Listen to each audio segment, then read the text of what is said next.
Gabriel Lalo po from Inquirer.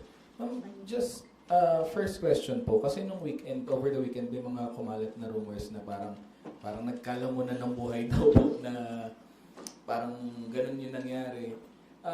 Can you clarify po that, Chair? That is not true. I charge it to fake news. And the people should become very cautious now in watching from the social media. We should be careful in deciphering what is correct and what is false. Of course, I am conscious that I am representing the interest of the sovereign Filipino people. Hindi po ako papayag na lamunin ng buhay ang laban ng sambayan ng Pilipino. Can I also say something about that? It's normal, of course, for parties to claim that they got the upper hand in any particular hearing. So, of course, anything that I will say about it could be viewed as bias. No? But so to address that, let's just stick to let's stick to the facts. No? Okay, when you say, I think the term that uses which means you got the upper hand. For that to happen, the pre-trial, necessarily it should mean that you were able to secure favorable.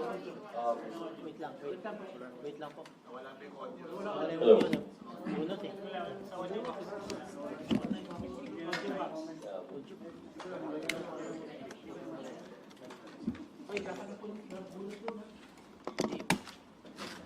Yung linya. Patry. Hello. Okay na. Okay. Sige. Should I start from the beginning? Yes, sir. Okay.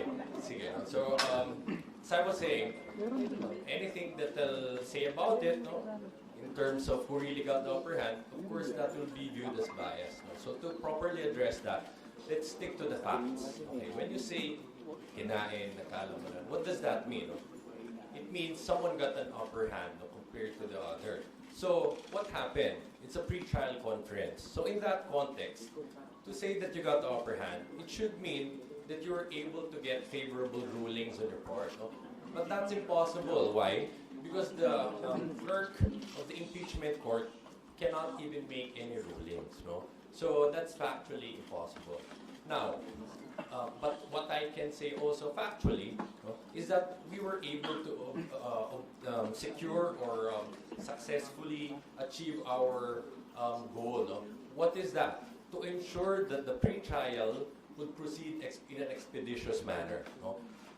Right at the start of the pre-trial conference, there was an attempt on the defense to raise an issue regarding the 2/3 threshold. No, to pose this as something that must be resolved before pre-trial could commence. And that is something that was quickly shut down by Congressman Luis Tro. No? And in fact, as you know, we were able to complete already the markings of evidence for 2 articles of impeachment. No? And today, we're continuing with the 2 other articles of impeachment, which is one for confidential funds and unexplained wealth. And we're hoping to finish that as soon as possible as well. If I may add also, I think as the state, as this proceedings progress, we can expect more of that, more of disinformation, more of fake news, more of factual distortions, spins of the real stories of the things that happen as the proceedings progress, lalo na pagdating natin sa trial proper. So we just have to be very circumspect and careful about perceiving things and in our reporting. So this is more sa SOCMED. And we should be very careful about these things. Because this is a highly charged event, of course, of the country. So certain players might be doing things that will again try to undermine, especially the cause of the prosecution. Thank you. Ma'am, second question po. Kanina po kasi bago mag-start yung pre-trial conference, nandun po yung mga lawyers from both the defense and the prosecution. Tapos parang nakita sila na parang nagmi-mingle naman, nag-uusap-usap. I know na normal ito, pero just to clarify po sa public, baka po kasi may mag-isip ng kung ano na parang bakit magkakasundo pala sila after all. Can you clarify po? Well, all of us are lawyers. at least we must be cordial with each other because we belong to the same legal profession. Nevertheless, of course, we are committed to our respective causes. The prosecution is here to prove its case in this impeachment trial, while the defense is there in order to prove the innocence of the respondent. That is what we meant by adversarial proceeding. But it does not negate the supposed cordial relationship among the members of the bar.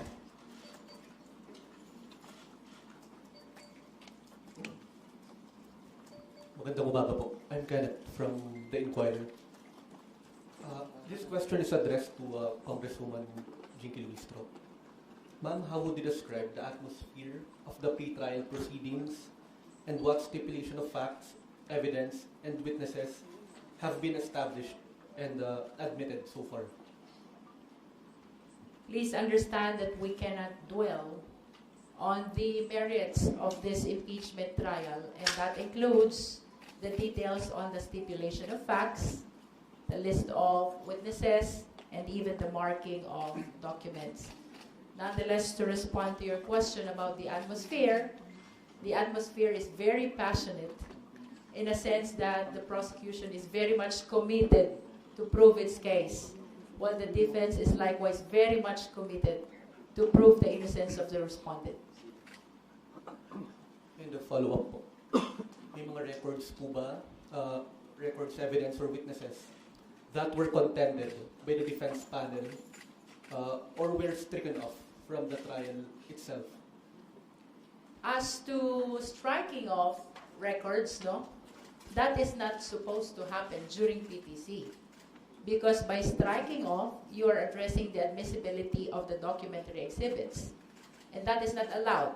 That is not a proper subject of pre-trial conference. Questions about admissibility of documentary evidence must happen during the trial. Okay, and you mentioned na gusto ng prosecution team to expedite the pre-trial conference itself, but may mga challenges and limitations. Could you elaborate anong challenges, limitations kung kinakaharap?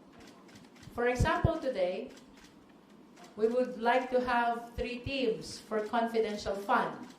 That is for the purpose of marking of our exhibits, because we understand that our exhibits for Article 1 is indeed extremely voluminous. This is the misuse, misappropriation, and irregular liquidation of confidential fund. However, the defense could not agree to that, claiming that they do not have sufficient lawyer to attend on the 3rd team of the supposed marking of exhibits for confidential fund. So we understand that, and as a matter of fact, we consider that as one of the limitations and challenges in our objective to proceed and terminate at the soonest possible time the instant pre-trial conference. Last question na lang po. Ma'am, could you describe how vital the pre-trial conference is when it comes to shoring up or bolstering the prosecution team's case sa magiging trial po ni Vice President Sara Duterte? This is very significant. Ito pong pre-trial order na ito ay pinagkasunduan ng dalawang parties, the defense and the prosecution, with, of course, the intervention of the impeachment court. This is supposed to serve